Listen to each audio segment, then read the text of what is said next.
welcome to Fan Interference. I am here today with Evan Hill, Aiden Friday, and Alec Greenwald. Hello. Hello. Oh, this is great. I already can't hear. This is phenomenal. This is off to a great start Hey, here. hey. Howdy. Hello? Uh-oh. This is off to a phenomenal start. I'm watching in settings. Hey there, Chow. All right. Like I'm watching your computer for my. Welcome back.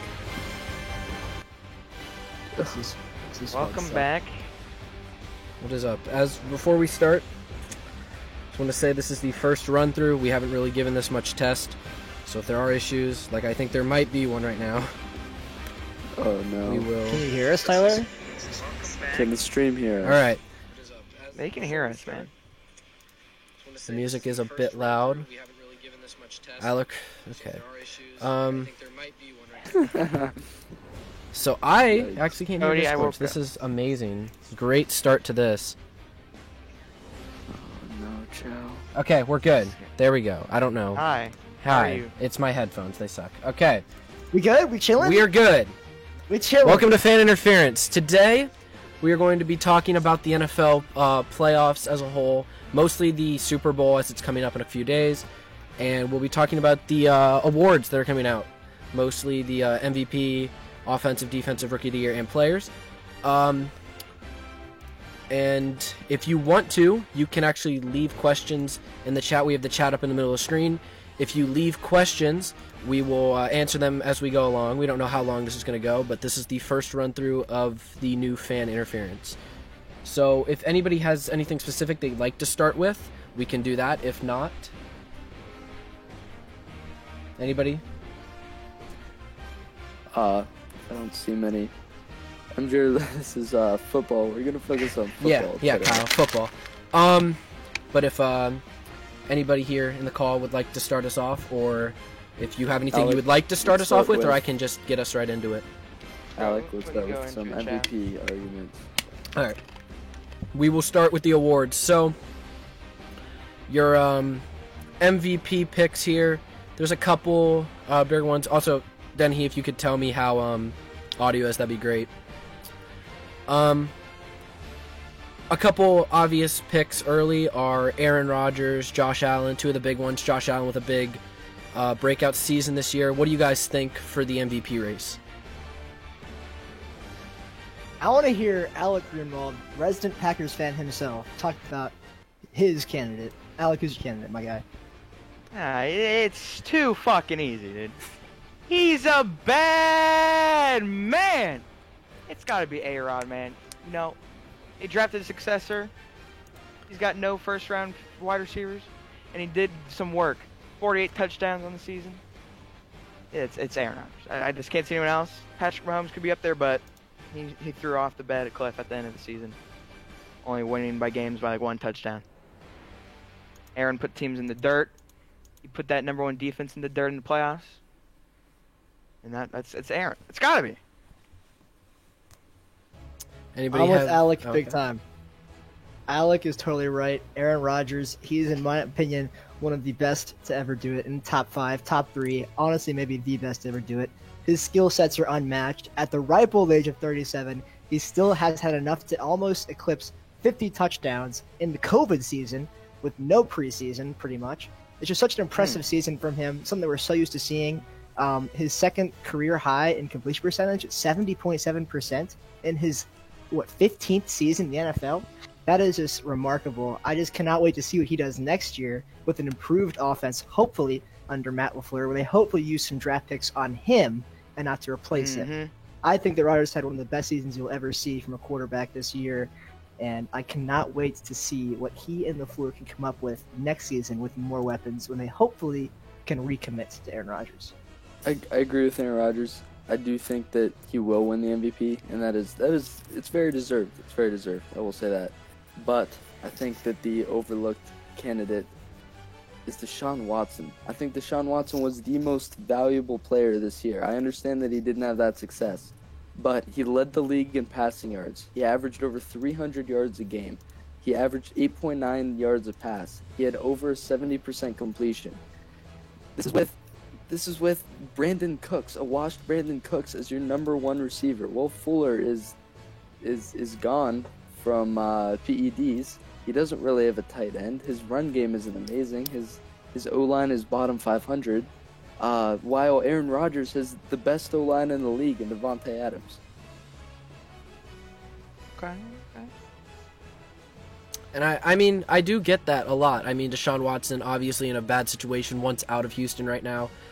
And yes, you did say that Aaron Rodgers is the pick, and I'm going to agree with you. And I mean, I feel like this season from Rodgers was so good that it overshadows a great season from Josh Allen. I mean, Josh Allen coming in this year, a lot of people probably didn't have, Josh Allen being a top quarterback. I personally liked him. I traded for him in fantasy because I'm smart, even though I lost. 37 touchdowns, 10 interceptions. He had an offseason where he worked a lot on touch, it looks like. I mean, 4,500 yards. He definitely wasn't just rifling the ball in every chance he got. I think that Josh Allen had a phenomenal season, but Aaron Rodgers, I mean, he took the drafting of Jordan Love personal. And we did have a question in the chat. Alec, I feel like you could answer this. What are your thoughts on Jordan Love, and how long until you think they let Love take the spot? Well, my thoughts on Jordan Love right now is nothing. Guy couldn't even play a game this year. He was just sitting on the sideline in a sweater, in a sweatshirt, watching. Now, recently, Goots and Coots, whatever his fucking name is, has said that Aaron Rodgers is here for years to come. Whatever that means in his mind, could be 2 more years with Aaron Rodgers under there. They could give him an extension until he's 40 and then he retires as a Packer. We don't know yet. It's uncertain, like Aaron Rodgers said. Now, Flory loves Aaron Rodgers now, but I think it's going to be at least 2 more years till Love starts the job. And it could be even longer, though, with what they're saying now. Mm-hmm. Anyone else have any? I don't have anything on Jordan Love, but I'm going to go ahead and answer EK's question. I think that Henry Ruggs has a chance to come out of nowhere and have a solid season next year. He's got a decent quarterback, a scheme that's friendly to a, run-pass option, kind of play action, over-the-top kind of ball that he's meant for. I think that he could come out of nowhere and be a top 3 receiver from this draft class in coming years. I think obviously Justin Jefferson is going to keep it up. Claypool's been amazing. A lot of guys in that boat. This was a phenomenal draft class. Jerry Jeudy, another one. But I think that Henry Ruggs is he's gonna be the one breakout. Yeah, and I'd agree there. I mean, there's also a couple others that left something to be desired. Yes, Denzel Mims is one of them. He got hurt. Yeah, I mean, he was also in a very bad situation in New York. We'll see if New York takes a quarterback this year or if Saleh decides to go with Darnold. That'll be interesting. That will definitely impact how Mims' career goes, especially the early part of it. And then speaking of rookies, let's actually transition. You mentioned Justin Jefferson. Let's transition to the Offensive Rookie of the Year. There are 2 guys there, in my opinion, who are like the leading guys, both Justin Herbert and Justin Jefferson. Neither of which really had the ability to lead a team. Justin Herbert, I feel like, was kind of held back by his coach. Still had a great year. Some people worried because of some things that had happened in Oregon. He was having plays stripped from him in the playbook. Some people thought that was due to the fact that he just wasn't able to process the plays. In my opinion, I really like Justin Herbert. As kind of an Oregon fan, I watched a lot of him, and I thought he was good. He had a great year. And then Justin Jefferson. I mean, Kirk Cousins not a great quarterback, but he did what he needed to do. 1,400 yards on the year, 7 touchdowns, 88 receptions. Who do you guys have at Offensive Rookie of the Year? And is there somebody that I didn't name who you think has a good chance of winning it? I think there's a lot of quarterback bias with these awards. I understand why quarterbacks really do lead the team, but I think Justin Jefferson's going to have to be my pick. He just had, as a rookie receiver, he just had an elite year. Like, he was a top 5 receiver in the league this year as a rookie. I think he's going to be top 3 for years to come. We're going to see him break yard records. We're going to see him, do things that we haven't really seen out of the Vikings since Randy Moss. He's playing elite ball. I think he's got to be the offensive rookie of the year. The amount of talent that he shows, the amount of potential that he shows, incredible. I look forward to seeing him play more. Absolutely agree. I love Justin Randy Jefferson. Moss. Love Justin Too. Jefferson. Yes, Randy Moss. Oh my God, what a fun player that is to watch. I think Justin Jefferson is exciting, electric new receiver who's going to really dominate the NFL in the future. But sadly, I had to go with Justin Herbert here, guys. The 66.6 completion percentage, in my opinion, is extraordinary coming from rookie quarterback. No matter who the quarterback is, but over 60%, hell, even over 50%, 55% is really quite impressive. I mean, look at these 30 touchdowns, 10 interceptions. Listen, the quarterbacks run the NFL. That's the truth of the matter.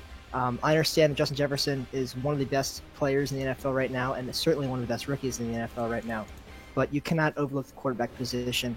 And Justin Jefferson was able to win a game with with the Chargers, which is just incredibly impressive in my opinion. And that roster is really not a good roster. And look at how many yards he put up. I mean, 4,300 yards. I mean, Yeah. This guy's got it. I think he's going to be a really good quarterback in the future. Obviously, we're going to have to see what happens when defenses get tape on him. But I think he's going to be able to cause some havoc in the future. Yeah, anybody have anything else to add to that, or we can move on to defensive? No. I will answer his question. Who do we think will be the rookie of the year next year? I know that it's very perspective. We don't know their landing spots yet. We don't know what situations they're going to be in. My pick, though, I think that it's going to be either Jamar Chase or Devonta Smith. Whoever gets a better quarterback. I think we saw Justin Jefferson really pave the road for them in becoming an elite receiver. Those guys both have a ton of talent. I want to hear you guys' thoughts on this one as well.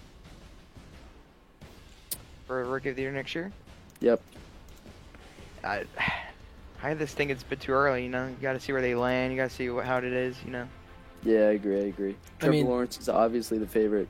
I mean, you just have to say him because you know he's Right. probably going to come into an organization with a starting job. And so. I mean, with all the quarterbacks that we have in this, it's kind of a toss-up. I mean, we could see, you know, I think a lot of us agree that Lawrence is more talented than Fields in a lot of aspects, but I mean, Fields could come into a good situation.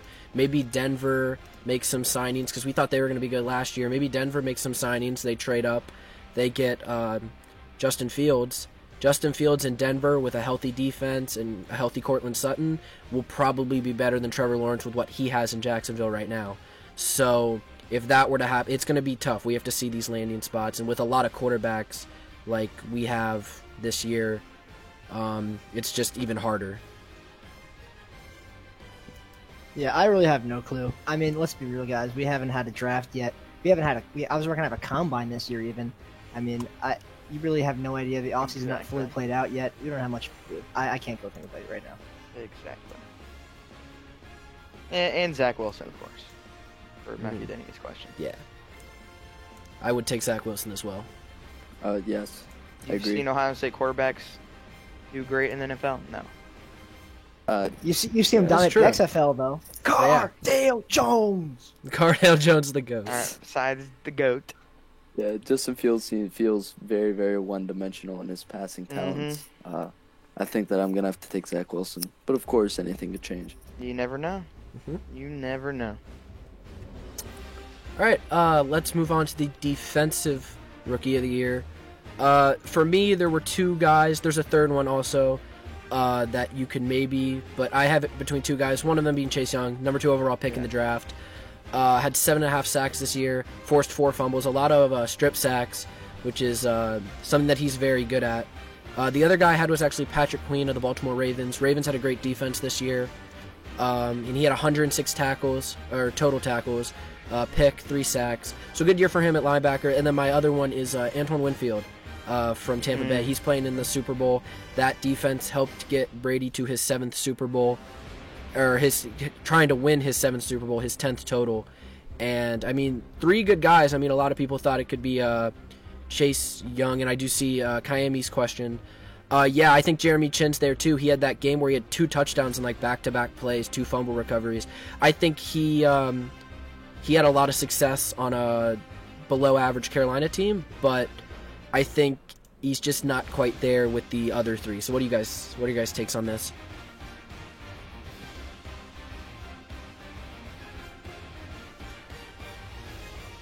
He's not there. He wasn't on my list. He was not on my list. Yeah, I He was agree. not on my list. I'm sorry. Jeremy Chin's not there yet. I gotta go with what Chow said. Chase Young had an excellent season. McQueen an excellent season.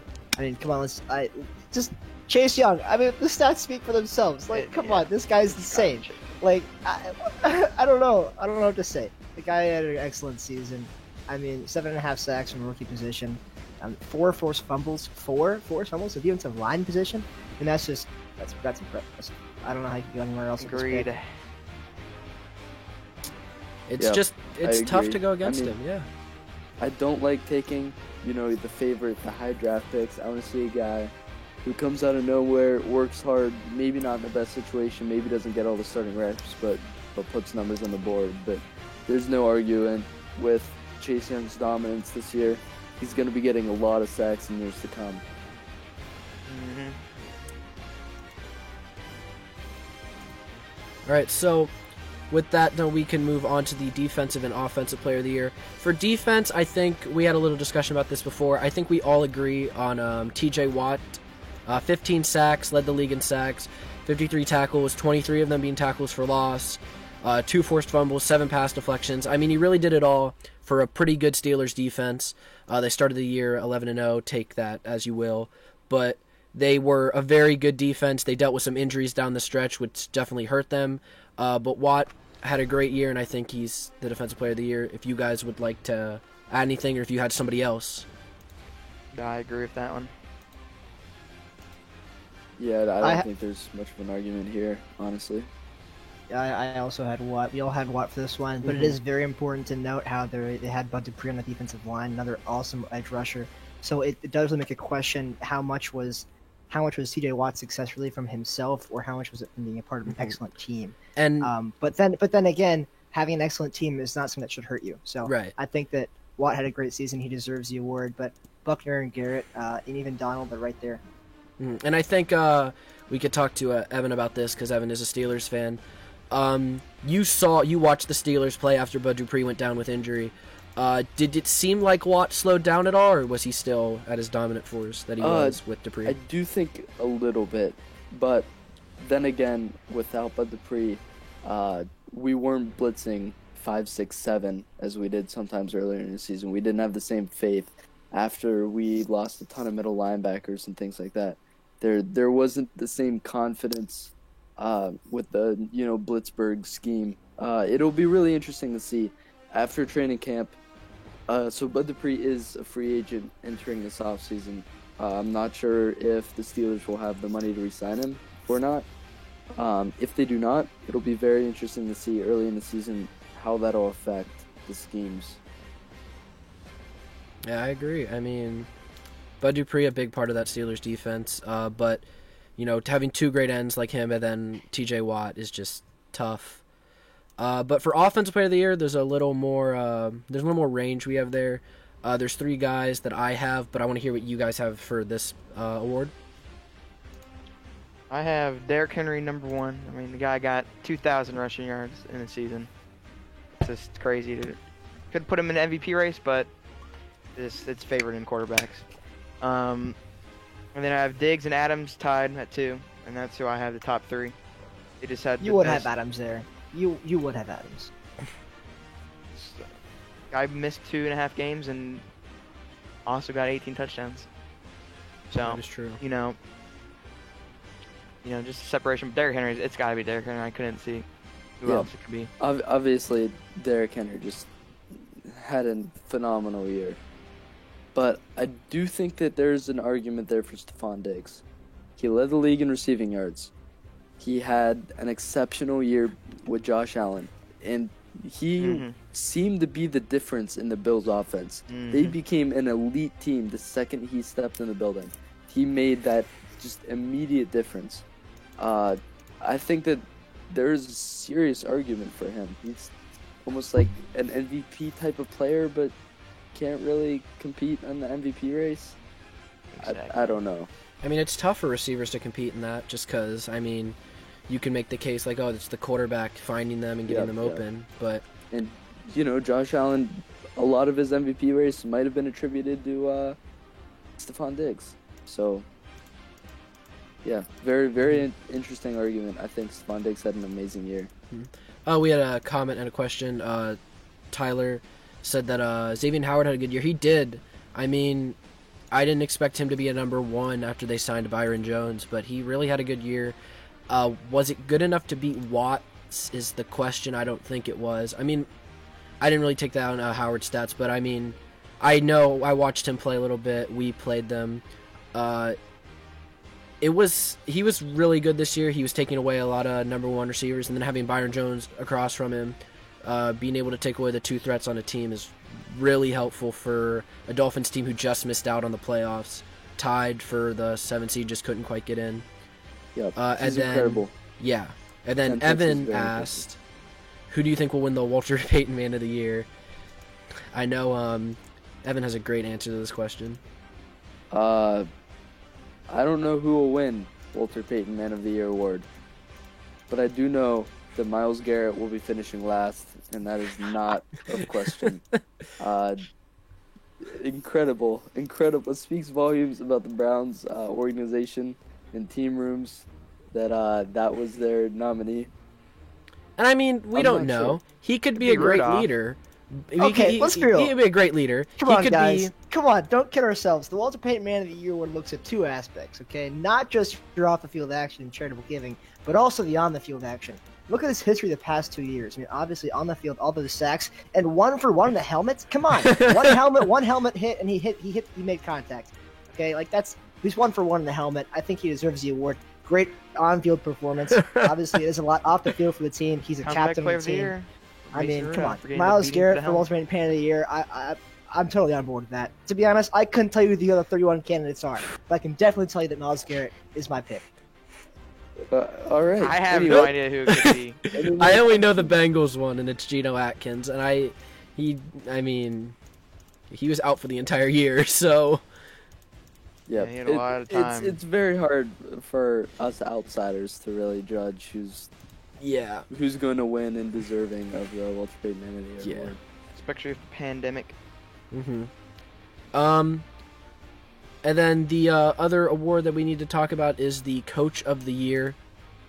I think, in my opinion, this is one guy. It has to be Kevin Stefanski. I mean, taking the Browns to the playoffs is insane. Mm-hmm. Granted, he didn't win the playoff game.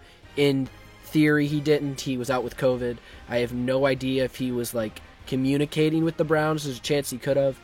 But whether he was or not, it's still an impressive season. I agree. Yeah, Other- Sean McDermott's up there, Mhm. of course. And honestly, the way that Bruce Arians has handled Tom Brady it's impressive. It's something to speak about. I don't really have a pick here. I'm still haven't decided between almost infinite coaches who are deserving, but yeah, there's a lot of coaches who outdid themselves this year.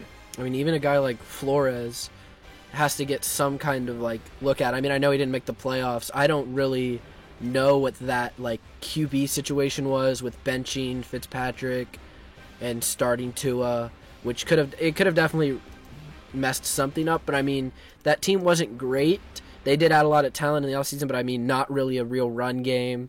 Only one real good receiver in Devontae Parker. I mean, that team to go 11-5 and just be in a loaded AFC is tough for them. So I think Flores is getting overshadowed for having another great year after Yep. he took a bad Dolphins team to what? How many wins was it? 5 the year before? I mean, I'll tell you what. My pick is under the radar a little bit. Adam Gase, no. oh no. For real, I think Stefanski deserves the award, but there is someone who legitimately has been flying under the radar a little bit. I'm not quite sure how. Ron Rivera. I mean, the man battled cancer in his first year in a new program, having a name getting changed and everything, in a city full of turbulence right now in Washington, D.C. I mean, he won only a little over a handful of games, but a playoff appearance in your first season battling cancer is just really impressive. And to see the culture he's putting together there already in his first year, even not struggling through his illness. That is something super impressive to be noted. And I think he had a very impressive season down in Washington. Case there, man. And you have to remember, right? I mean, this was before the whole name. This was after the whole name change thing when it came out that they were like there was some shady stuff going on with the front office. So for him to come in and kind of ignore all that and make changes to the team and lead that team to, granted, a very easy win of the division, only going 7-9, but then to battle with the eventual NFC champions, I mean, it's good. And then Denny here also says Joe Judge almost led a Giants team to the playoffs with no superstar talent. I mean, leading a team to the playoffs with Daniel Jones at quarterback probably warrants the award. So, I mean, Joe Judge is definitely there in consideration too. I mean, giving coaches nothing and watching them. And Joe Judge was scrutinized at the beginning of the year. People thought that was a terrible hire, and it looks like it actually could pay off a little bit for them. So, steal for the Giants. And I think with that, we are done with awards. So if we want to move in to the Super Bowl, unless you guys have anything else to add? No, I think everything got covered pretty well. We already know who it is. Yeah, we'll touch on comeback player quickly. I think it's Alex Smith just because, I mean, very bad injury, comes back over a year later and just still plays, decent football. Did what he needed to do to get them to the playoffs. Sadly, did not get to play in the playoff game. But we saw Taylor Heineke, who looks surprisingly decent. We don't know how accurate that is, but, I mean, if it's somewhat accurate, who knows? Maybe Washington tries that experiment this year, maybe once or twice. So, I mean, I think it's Alex Smith, though. I mean, incredible story. I mean, other guys in the comeback player of the year award argument is like guys like Big Ben, maybe Jason Pierre-Paul. I can't agree with Big Ben. I can agree with Jason Pierre-Paul. Yeah, but obviously Alex Smith outdid all of those guys. He's definitely going to be the comeback player of the year. I mean, we haven't seen a story like his. Right. All right, so with that, we will move on to the Super Bowl, the second portion of this episode, and Chiefs-Buccaneers. I did see something today that said that it might rain. It's like a 75% chance to rain on Sunday. Now, that's many days away. We don't know how accurate that is. But raining for two big offenses could be very interesting. I think that hurts probably the Bucs more than it hurts the Chiefs.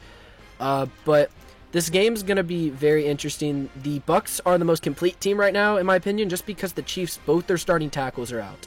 And Patrick Mahomes has an issue with dropping back a little too far in the pocket. And even guys like Schwartz and Fisher couldn't really help that. So I think that's a very interesting point. Is there anything that's glaring on the Chiefs side or the Bucs side with injuries or matchups or anything that you guys want to point out? Right from the gate, I just want to put out there, Tyreek Hill, what he did to this team in Week 12, that's going to set the stage for the first quarter of this game. We're going to see a lot of double coverage on Tyreek Hill. We're going to see them playing back. Even though their tackles are out, they're going to be playing softer on Patrick Mahomes. It's going to be on him to use his legs, force them to cover guys like Tyreek Hill for 6, 7, 8 seconds even before he releases the ball to give them the best chance of getting an open receiver. You gotta watch out for Scotty Miller, though. Scotty Miller, shockingly fast. He could be faster than Tyreek Hill. You never know. We had to see a race with this. He's definitely underrated, and I think he could be a threat to that Chiefs defense. Has been up and down in the backfield, so you never know. Yeah, I mean, who are your guys' picks for the game? First off, I personally have the Chiefs. Now, I had the Chiefs in a pretty high-scoring game, 41-36. That was if it didn't rain, and if it rains, I feel like that is going to lower scoring just a bit. I don't know how much you guys think that would impact it, but what are your takes, and what's a score if you have one? Score is a much difficult question to ask and answer, in my opinion. These are both two fantastic teams with tremendous offenses and very competent defenses as well. I can't predict the score for you, but what I can tell you is that my mind wants to yell Chiefs, Chiefs, Chiefs, but my heart is like, oh my God, Tom Brady cannot be stopped. This man is, I don't know what he did. I don't know what he's done. I don't know, who he worship is, what he gets to become as good as he is still, to be the greatest of all time, even in his 40s like this. This is just ridiculous. I think the Chiefs are going to have. I can't even answer it right now. I think the Chiefs are going to have the edge in this one. Mahomes is he's too good. I think Mahomes is too good. I know that Fisher is out. We have, a two-time Pro Bowler. I know that. Oh God, what's the face's name? Whatever tackle. I forgot his name. For the Schwartz. Chiefs, Schwartz is out. Yeah. Schwartz is an All-Pro. But that's going to affect their passing game because obviously the Chiefs love to throw deep, love to hit Tyreek Hill. Travis Kelce can move in the passing game. Hardman's fast. They love that deep passing game. But with the Buccaneers, they have both their safeties are injured. Whitehead and Winfield. I mean, it's just, I really don't know. I think the Chiefs are going to pull this one out just barely. But my God, if Tom Brady has the ball and he has a chance to win that game with 2 minutes left, I think he's got it. And you mentioned their safeties. One thing the Bucs did near the end of that Chiefs game, and the Chiefs kind of looked a little disinterested in that fourth quarter. They got what they got. They didn't want to give the Bucs anything else that they could use against them in case this happened and they met them in the Super Bowl. But the Bucs ran a lot of two high safety coverages. I mean, a lot of cover twos. They would disguise cover four as cover two and drop guys back, but they always had two safeties back there. And with your two starting safeties out, that gives Tyreek Hill, like Evan said, the chance to just set the tone early and maybe just put this game out of reach. But I mean, we've seen Tom Brady against the Falcons. There's no game out of reach for Tom Brady. He is insane. But Tom Brady also the first quarterback now to play a Super Bowl in his home stadium. This is the 1 year where it won't impact it as much. About a third of the fans can fill the stadium due to the pandemic. How much of a difference does that make now that it's not the entirety of 60,000 people, and majority would be Bucs fans because it's a lot less to travel and it's a lot easier for them. It's more accessible for them if it was a normal season. Well, one, the Bucs did not play well at home. We gotta keep that in mind. They did way better away games, which is odd. But what is there 31,000 cardboard fans? There's more cardboard fans than there is actual fans coming in. But it is crazy that it is a home game pretty much for the Bucs and it's a Super Bowl. So we'll see how that is with the fan wise. But all year it's been 20,000 or less fans and some no fans, so it hasn't put much of an impact on players. It is weird not hearing fans, but I mean the Chiefs had lots of fans throughout their run on the regular season. And Alec, who do you have winning this game? Evan, I'll ask you the same question. Who do you guys have winning this game? And then Aiden, you can also chime in here. Who is your MVP? You said you had the Chiefs. So Alec, who do you got? And then we'll go around. Part of me wants to say Tom Brady, but I don't want to see that motherfucker get any more rings. Preach! No more, but please. I gotta go with Chiefs, I guess, just because that offense is explosive, and like we said, that the Bucs have hurt in the secondary. But it just, like Evan said, Tyreek Hill hosted them in the first time they matched up earlier. I have the Chiefs winning 28, Bucs 23. 23. And then MVP wise, oh, yeah. What do you got? Travis Kelce could. I mean, ooh, I like that. I mean, that it's a lot. interesting. He's had a great playoff. He's had a great season. You could also throw him up there for offensive player. Right. I mean, he broke Kittle's record for most Exactly. yards by tight end. Evan, we'll move to you. Who do you got, and who's your MVP? I'm gonna have to agree with the Chiefs. I mean, I don't want to stay one-dimensional here, but they just feel like the better team. I understand that Tom Brady really has built a team of misfits. I mean, he got his buddy out of retirement. He got AB from the like mental institution. You got Jason Pierre-Paul's like missing. Stop the cap. It really is just a team of misfits. Of course, they get their own stadium and things. Like it really is like this Cinderella story that Tom Brady's created. But I'm gonna have to take the Chiefs. Patrick Mahomes and Tyreek Hill, Travis Kelce. They're just too good. They're too good. Rain or shine, home or away. I think that they're just gonna beat you. This is going to be a close game, no matter who wins. If the Chiefs win, I do think that it's hard not to give Patrick Mahomes the Super Bowl MVP after this whole year.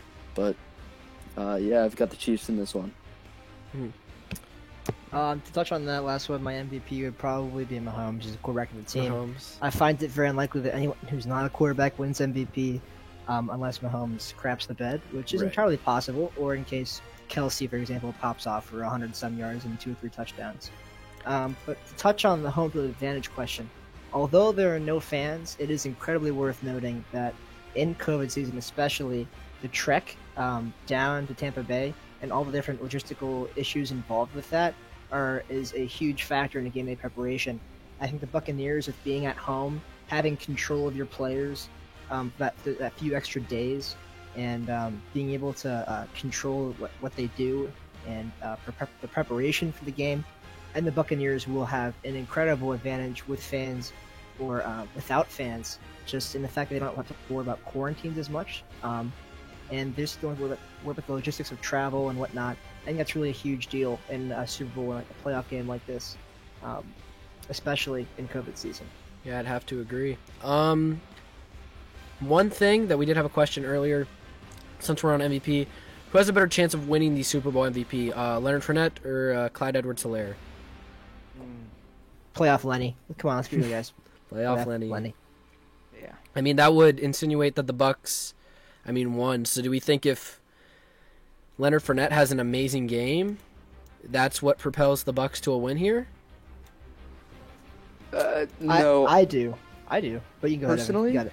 I think if the Bucks win this, it's going to be defensive star power out of the Bucks. The Bucks are going to make some great plays on both sides of the ball, and that's what's going to give them the win. If the Bucks win this game, it's either going to be Tom Brady or a defensive player getting the MVP.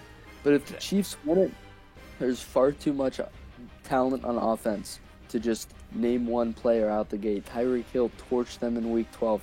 Travis Kelce has been that rock for a decade now. Patrick Mahomes is like the young star who's little goat, they call him.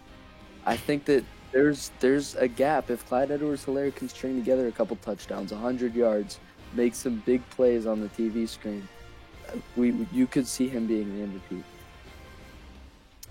Yeah, it's tough to obviously predict all this, but you look at two high-powered offenses, and really the only way to win this game could be another Patriots-Rams type Super Bowl if Brady wants to win another one. Because that Rams offense was high-powered, but Jared Goff just couldn't get it done, which is funny to say Jared Goff led a high-powered offense. But, he just couldn't get it done when it mattered the most. I agree with you.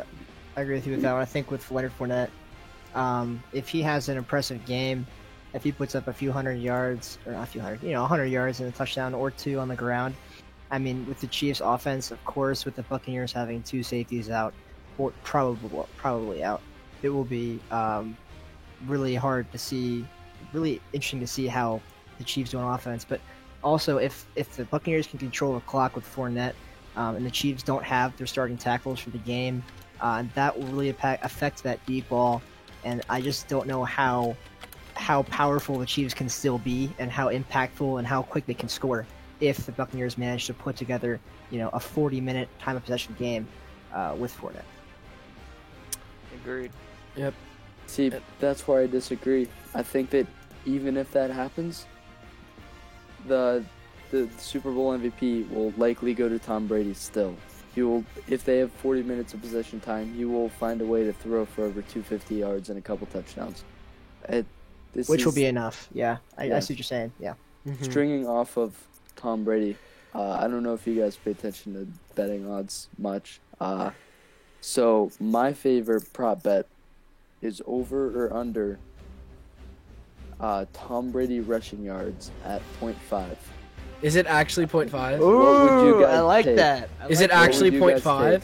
The over Tom under. Brady is going to for run Tom it up the Brady gut rushing for a 99-yard touchdown in the fourth quarter. That's how they're gonna win. I actually agree with that with Alec. I'm not gonna lie. QB sneak at their own 1 yard line. I think with the He gets carried. with the Tom Brady sneak that we've seen so often from him, and his obvious, he's not known for mobility whatsoever. He's known for being historically slow. I think that you'll see a lot of Tom Brady getting out of the pocket, the goal line, not necessarily on a pass play, but maybe in design bootlegs. Probably not, but I would definitely put that in the realm of possibility. I think he has to get 1 yard, right? I mean, Yep. They do. I mean, Tom just a Brady QB does some sneak QB gets you sneaks, there. Yeah, I mean, Yeah, he did. So the issue is maybe he has one quarterback sneak, but if he kneels the ball at the end of the game, that's minus 1 rushing yard, and then it takes it back. Yeah. I still think that he's going to find his way to Waddle for 1, 2, or 3 here. Waddle. But it's a very interesting bet. There's a lot of ways you can take it. It seems two-dimensional, but really it's It's a very interesting one. I'm not gonna lie. I don't really pay I love attention that. to That's a prop great- bets, that's- Yeah, but I there's saw no way. Denny's question. I can't see him running out of the pocket. I've never seen it this year. He's gonna pull that Yeah, Peyton Manning yeah. thing that Peyton Manning did against the Cowboys, where he just faked the handoff and ran like a massive loop for a 1 yard touchdown. That's what he's gonna do. But except he's gonna do it for like 30 yards on like 4th and 1, and they're all gonna bite. Hey, we started out for a pass in the Super Bowl once, all right? Who knows Yeah. if Tom Brady can keep his legs? Well, We'll Tom see. Brady dropped that pass, so You know what? That's besides the point. Yeah, the one final thing that I do want to talk about is the fact that the Bucks have the #1 rush defense in the NFL. I didn't actually know this. I was looking stuff up. The Bucks have the #1 rush defense, and for the Chiefs, does that just make you go all-out air attack, or do you try to implement the run game? Because I mean, we've seen the Chiefs really not have a great run game this year, and obviously they've been successful with it. They've been successful without it. I mean, a lot of their big runs are like Hardman, like end arounds and stuff. So, does this how big of an impact is the Bucks rush defense really going to make if the Chiefs just decide to go full-out air attack? I think that this is less of changing the Chiefs' game plan and more of giving security to the Bucks. The Bucks know that they have average at best run game, even with Le'Veon Bell and Clyde, and with a good offensive line, even though they are missing tackles as of now. I think that just gives an excuse for Bruce Arians to put less guys in the box, to trust the guys that you've had there all season that get you that #1 rush defense ranking, so that you can get more guys on the field for packages to cover guys like Tyreek Hill and Travis Kelce, who are going to be brutalizing your defense all night long. What I do think will happen because of this is that we're going to see Sammy Watkins and Mecole Hardman get the ball a little bit more than they normally would. It's going to be on guys like them who are going up against their #3, #4 defensive backs who are going to have to make plays with their speed. Yeah, I mean, I don't know. This is it's a weird game. I mean, it's obviously what you want to see, like the young best quarterback against the older best quarterback of all time. So many people would have him. It's just, it's the game that we all expected going into the season, but none of us really wanted because of Brady. But yeah, I mean, I have to agree with that. I mean, they're gonna have to rely on speed. We did have a question from Evan Kayemi. Who do you think will be the X factor of this game? He said he has Mecole Hardman. Is there anybody who's not one of the big guys, like Scotty Miller? Scotty Miller. I honestly watch. I mean, Scotty Miller as a #4 receiver is extremely good. That's a great #4 got receiver. the speed. He's got better hands than Godwin, in my opinion. I mean, Godwin has some bad drops, and then he has some amazing catches. Exactly, but it's Scotty, man. Mhm. If he has a good game, it's Scotty, man. Yep, I don't have a name in mind, but I'm looking at the Buccaneers defensive backs. They've got some injuries there. They've got some issues. They kind of got, like I keep saying, they got roughed up by Tyreek Hill and Travis Kelce weeks ago. I think it's going to be on them to change the course of the game. 1 or 2 picks could send this their way. It's going to be on them to lock it down, to contain Patrick Mahomes and what he can do with his arm. They have to keep this score low and keep Tom Brady in the offense in this. I completely agree with Evan. What he said, the defense being best rush defense in the NFL, I'm along the same track as him. I think they're going to play a lot of nickel and dime packages. I'd be shocked if they didn't. I want to see a lot of cover 3, cover 4. Obviously, the Chiefs have so much speed. But I don't know. They could also really try and go after those tackles. You know, you could see a lot more pass rushes, a lot more nickel. You know, different blitzes from the nickel and whatnot. Cornerback blitzes, I think, would be a tremendous play for the Buccaneers. But at the end of the day, I think Evan is completely right here. The X factor players per se would be that secondary as a whole, that unit. If they can manage to contain that Chiefs offensive passing game, that would be such a tremendous help. Force them to run the ball. I mean, that would be excellent. Even force them to throw the ball underneath. I mean, that's still a win. Obviously, it's not ideal. The Chiefs still have playmakers who can get the ball underneath and run for touchdowns. But, I mean, anything to really avoid that big play. The Buccaneers secondary is going to be a huge part of that game for sure. I think my X factor would be on the Bucs side. It's either Sean Murphy-Bunting. It depends on how they use him here. I hate the idea of going to man coverage against a guy like Tyreek Hill. So what can Sean Murphy-Bunting do to kind of limit Tyreek Hill and, you know, his zone? And then my other guy is Devin White. Devin White had an amazing second season, is it? Maybe third. Whatever season this was for him, it was an amazing season. He's young. So, I mean, he's only going to get better. He's extremely fast for a linebacker, and I think he's going to be really the X factor for the Bucs. Did everybody go there, or? Yeah. Okay. We had a question. Denny, he asked, is Patrick Mahomes going to perform normally like he did throughout the season, or will he underperform like he did in the Super Bowl last year? And then you followed up with Damian Williams was the MVP, and I agree. Yeah, Damian Williams definitely should have been the MVP last year, which just shows how quarterback-driven that award is. Do you guys think Mahomes is going to follow suit of his Super Bowl history or his season history? I don't think so. He's got the experience now. He's got the experience. He's got the freedom. He's not worried about winning his first ring anymore. He's going to go out there. He's going to play like the backyard football that we normally do. We're going to see some weird arm slots. We're going to see some funky reads. We're going to see him moving around with his legs, extending plays, finding open receivers. I think he's going to go off. I think he's going to go off Sunday night. I really do. I really think that he's going to make a difference. Unless the Bucs defensive backs force him to go a different way. I mean, I'll agree with that. Either you guys have anything to say or add on? I agree. Yeah, who knows? I mean, really, who knows? It's a Super Bowl. Anything can happen. It's all about who's better this given Sunday, on this particular Sunday. Mahomes, I think he obviously has the ability to do it. Everyone knows that. He has the potential. He has the experience to do it. I'm sure he has the confidence to do it. But it's a Super Bowl. I mean, who knows what happens in the Super Bowl? That's why we play it every year. That's why everyone watches it every year. I could definitely see a collapse from him, but I would not be counting on a Patrick Mahomes collapse. I think he'll definitely thrive on Sunday. But again, we'll have to see. We had Kaimi ask a question. Do you guys, if you guys can read it, it's the recruiting scandal. I don't really know. Little Irish, bro. Notre Dame. Irish. Yeah, Notre Dame. For I don't even know what that recruiting is. scandals, it's not going to be one of your blue-blooded schools. They always protect those guys. It's going to be some of the smaller dogs in the Power 5 conference. I'm looking at maybe like a Vanderbilt kind of thing. Maybe we see some Big 12, like an Iowa State maybe, get something weird. I don't know. I do know that that's kind of sketchy stuff is happening at almost every college campus. It's just who's going to do the worst job of hiding it. Yeah, when you get caught.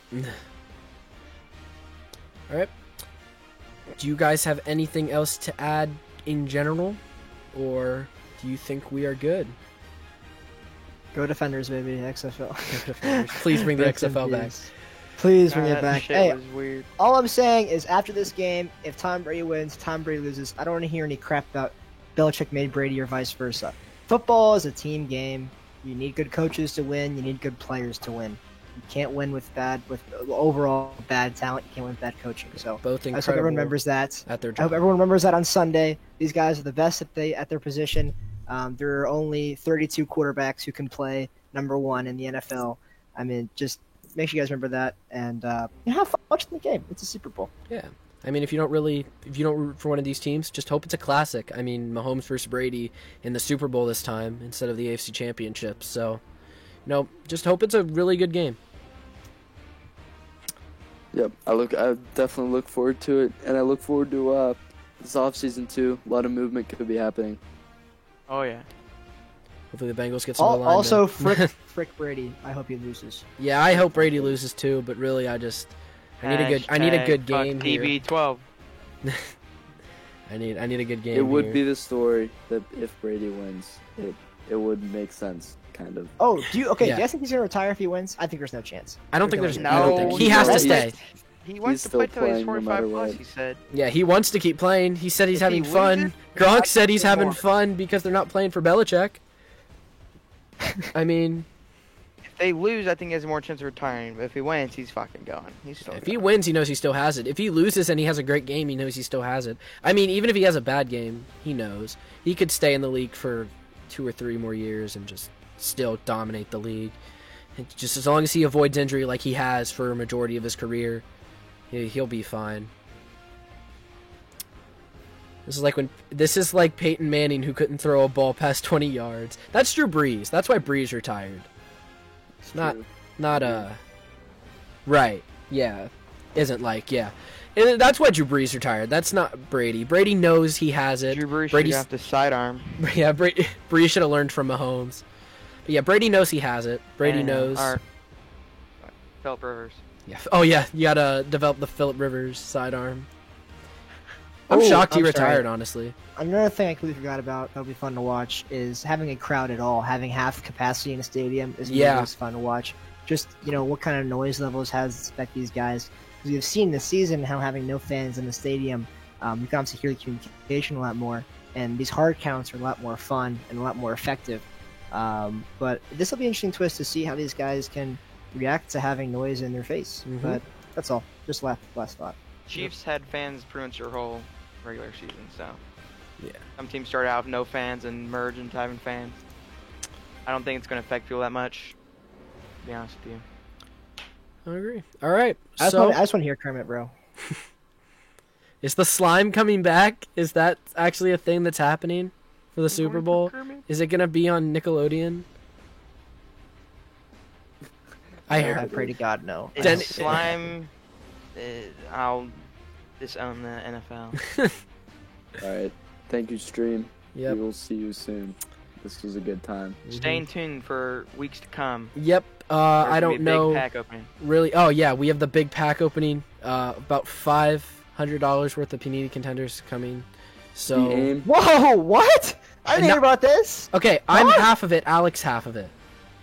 You said $500? We Yeah. both got 4 We mega both got boxes. 4 mega boxes of Panini Yeesh. contenders. So we split it, but we're just keeping the cards that we got in our 4 boxes. Yep. And this month, this is a big month for the Cav IT channel. I said in the group every chat. other day. I said in the group every chat, other will I get day, 14 uploads? Everybody will said no. be So I'm an coming for upload. y'all. There I will took be it an personally. I took that shit personally. upload. This will likely be one of them. The Yeah. card opening, another. We're gonna start to maybe integrate some gaming Nolan. stuff into this channel. See what happens. Yep. But we'll see you guys. Yep. I hope to do an NBA style one of this. Yeah, I know, Nolan. I know. I hope to do an NBA style of this. If I can get people on, I can. If not, I would like to do it just online as well. NBA is probably my favorite sport right now, just because the Cavs are doing good again, and football's ending, and there's no baseball. But yeah, I think that'll do it for the episode. Highlights will be going up on the Cav YT channel probably the 5th, so in a couple days, maybe 4th or 5th. I'm trying to upload on odd days, but on odd numbered days. But yeah, thank you guys for tuning into the stream. We will do this hopefully again soon for the maybe start of the baseball season or maybe the NFL free agency in the draft. So thank you guys for tuning in.